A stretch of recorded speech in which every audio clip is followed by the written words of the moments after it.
Hey, this is Tom Horn with Birmingham Appraisal Blog, and we're here today at WordCamp Birmingham, and we're talking to Wade Kwan, who's a local social media and blogging expert.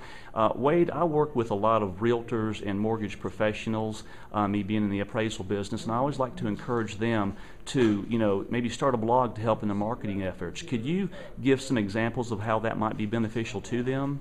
With real estate professionals, it's important for them to understand that all of housing searches now are based on the internet. I say that as a veteran of the newspaper industry, which has suffered greatly because no one's looking at classifieds ads anymore. They're looking online for their next house. It's so easy to look it up from your iPhone or from your tablet or from your laptop or from your computer at work.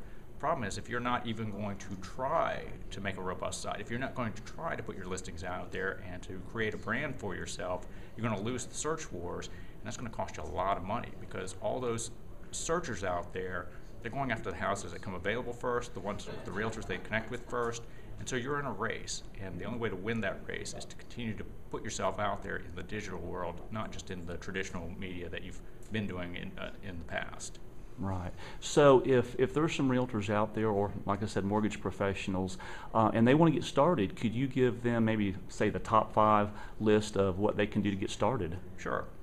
So if they have a site, or they're thinking about putting together a site, they need to put some things on there that's going to attract the type of buyers they're going after, whether they're first-time home buyers or whether they're looking for their second home or their third home, or they're expanding or they're coming from out of town.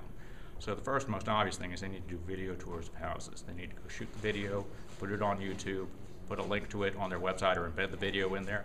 So people can not just flip through pictures, they can take a walking tour around the house, in the house. They can see how big the bedrooms are, they can see the upstairs and the downstairs and so on. It just takes a few minutes for them to walk through and show them and bring the house to life. It's going to save them a lot of time too, because if the potential homeowner already knows it has the right look or it doesn't have the right look, they can automatically cross it off the list and only concentrate on the houses that they actually have a vested interest in going to see in person. Second thing was branding exercise. Even if they're affiliated with the biggest agency or they're just on their own, you really need to think about making sure that their name is out there and what they stand for and their professionalism and how they're different from all the other agents.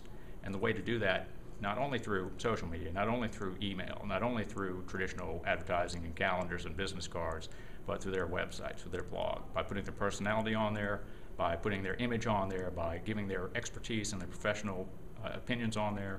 That's a good way to stand out among all the other realtors who aren't doing it right now, who frankly are just kind of sitting on the sidelines or hoping that the leads walk into the door, but they're not going to. With real estate professionals, the third thing is they're in business like I'm in a business in terms of consulting. They need referrals, and so they need to be good at networking. And when they have a site and a home base that they keep referring to, and they have pages of information about how they work with home buyers, how they're connected with mortgage brokers, how they're connected with home inspectors, how long they've been in the business, how many awards they've gotten, and so on.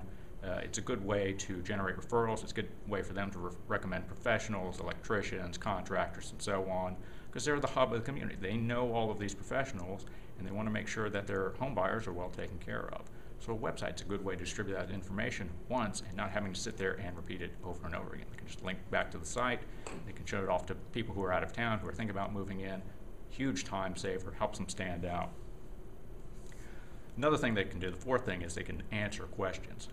Whether you're a first-time home buyer or whether you're expanding to a new home, lots of the same questions come up again and again, and they're going to be different parts of town. There's going to be different housing trends. There's going to be financing issues, and this is a great way for realtors and real estate agents to stand out, to put their information in a public setting, and it makes them appear that they've got good information, that they're well connected with the community, and that they can reach out to the potential home buyers and hold their hand and make sure that they're, again, taken care of throughout the process. The last thing that they can do, the fifth thing, is you can put community news on there. A lot of good real estate agents I know and professionals, they're like the town criers. They know what's going on, all the way down from the tiny school fall festival to the big trends going on around town. They don't have to sit there and create all of this news. They can just link to school newsletters. They can link to newspaper and magazine articles. They can embed videos from the local TV station. They can find great videos on YouTube about things that are going on in their community. This is not going to take a lot of effort. All it takes is just this commitment to spend. I'm going to spend a couple hours this week. I'm going to add a few more posts. And the next week, I'm going to add a few more posts. And then after you know it, you've added a couple of posts a week. By the end of the year, you've got 100 posts. You're 100 posts ahead of your competition. You've got a keyword, SEO-friendly site, which people are going to find when they're Googling new homes in the Birmingham market or in whatever market that you're in. That's going to give you the leg up that your competitors are not going to have.